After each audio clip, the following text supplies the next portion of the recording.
14வது கணக்கு limit x tends to 0 tan 2x by x. இப்போ இந்த tan 2x நம்ம எப்படி எழுதலாம்? Limit x tends to 0 tan 2xனா எழுதலாம் sin θ by cos θன்னு எழுதலாமா?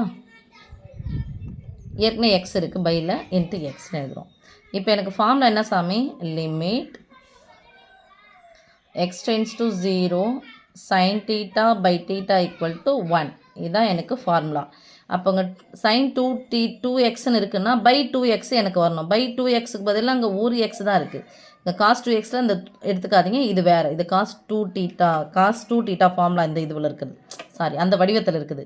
அதனால் இதை எடுத்து நான் நான் 2x இங்கே எடுத்துக்கிறேன், காசு தனியாக இருக்குது, இங்கே எக்ஸ் போட்டுக்கன்னா தப்பு அது. ஓகே, இங்கே எடுத்துக்க வேண்டியது நம்ம. அப்போது limit x tends to 0 sin 2x by 2x வந்தால் தான் எனக்கு ஃபார்முலா வடிவில் இருக்கும். அப்போ 2x நான் வகுத்தேன்னா 2x என்ன பண்ணணும்? பெருக்கணும். ஆல்ரெடி எனக்கு என்ன இருக்குது பையில்? இந்த பை இங்கே போட்டுக்கிட்டா, நான் இங்கே போட்டுக்கிறேன். Cos 2x into X into 2x இங்கே போட்டுக்கிறேன். ஓகே, இதனுடைய வேல்யூ ஃபுல்லாக என்ன ஆகிடும் சாமி? நமக்கு 1ன்னு வந்துடுமா? ஃபார்முலா பிரகாரம் இது 1ன்னு வந்துடுமா? அப்போ மீதி இங்கே இருக்கிறது என்னன்னு பாருங்கள்.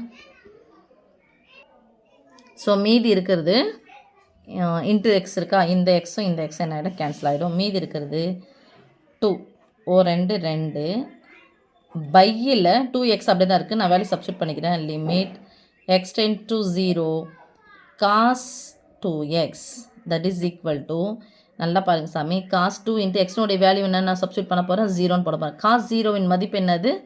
cos 0வின் மதிப்பு நமக்கு 1. ஓகே, sin 0 0, cos 0வின் வேல்யூ வந்து 1. ஸோ 2 பை இதுக்கு ஃபுல் வேல்யூ 1 வந்துடும், ஈக்குவல் டு 2. எந்த ஒரு எண்ணெய் ஒன்றால் வகுத்தா அதே எண் தான் கிடைக்கும். ஓகே.